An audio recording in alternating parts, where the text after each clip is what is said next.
وہ مال عطا فرمائے جو خدیجۃ الکبریٰ کا مال تھا، جو اپنے لیے کم اسلام کی نشر و اشاعت کے لیے زیادہ کام آیا، جو اپنے لیے کم، اپنے لیے جو نمک زیادہ ہو جائے تو بیویوں کو ڈانٹے، لیکن جب شریعت کی بات آئے تو کہے 100 اونٹ ماں ساز و سامان مصطفیٰ آپ کے قدموں میں۔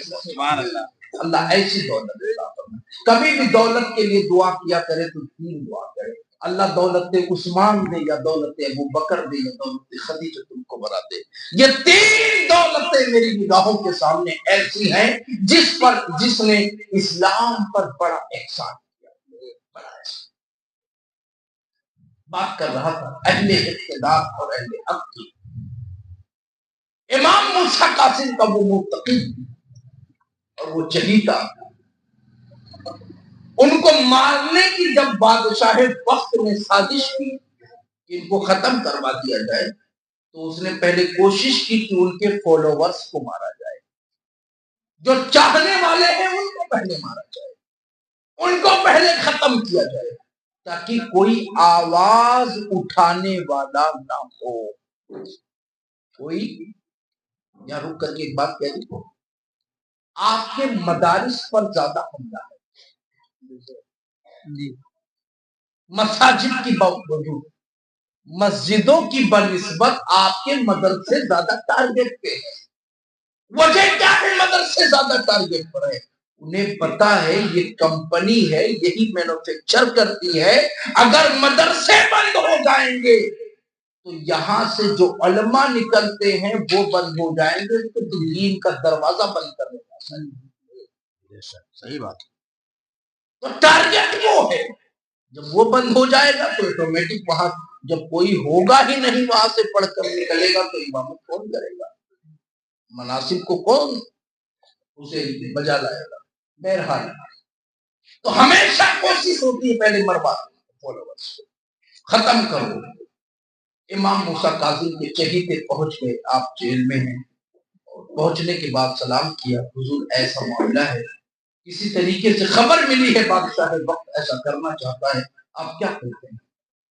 آپ اٹھ کر کے کھڑے ہوئے اور ایک چیز اٹھائی، اس سے دیوار پہ ایک موٹا سا ایک حرف لکھا، جیم۔ کیا لکھا؟ جی۔ بعض چاہنے والوں نے یہ سمجھا کہ شاید حضرت کا موقف یہ ہے، حضرت کہنا یہ چاہتے ہیں اگر جان چھڑانی ہے تو جنگلوں کی طرف چلے جاؤ، اگر جان بچانی ہے تو جبل پہاڑ کی طرف چلے جاؤ۔ اسی میں ایک بہت ہوشیار تھا، بڑا عقل مند تھا، بہت ذہین تھا، صدیوں سے جسے انتظار تھا برسوں سے کہ اہل بیت کا وہ پیالہ مجھے مل جائے جس پیالے کے لیے اللہ اکبر دور دراز سے لوگ سفر کر کے آیا کرتے تھے۔ وہ امام موسیٰ کاظم کا چہیتا بات سمجھ گیا کہ شیخ کہنا کیا چاہتے ہیں۔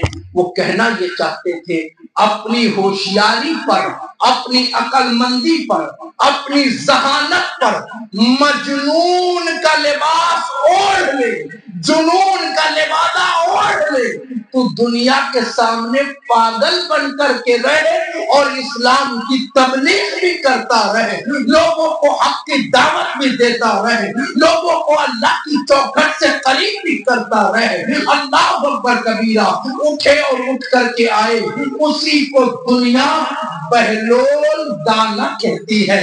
کیا کہتی ہے؟ بہلول دانا کہتی ہے۔ آج کی عقل و ذہانت کے لیے بات کہہ رہا ہوں، اللہ اکبر، بہلول کہتے ہیں بے وقوف کو اور دانا کہتے ہیں عقل مند کو۔ اب مجھے بتلائیں جو بے وقوف ہوگا وہ کبھی عقل مند نہیں ہو سکتا، اور جو عقل مند ہوگا وہ کبھی بے وقوف نہیں ہو سکتا ہے۔ لیکن یہ کیسا بے وقوف ہے جس کو دنیا بہلول دانا کہتی ہے؟ زمین والے سمجھ رہے ہیں یہ بے وقوف ہے، زمین والے سمجھ رہے ہیں یہ پاگل ہے، دنیا سمجھ رہی ہے یہ بہلول ہے، لیکن اللہ اکبر عارف لوگ، اہل حق لوگ وہ جانتے ہیں زمین پر اس وقت اس سے بڑھ کر کے کوئی دانا شخص نہیں ہے، کوئی عقل مند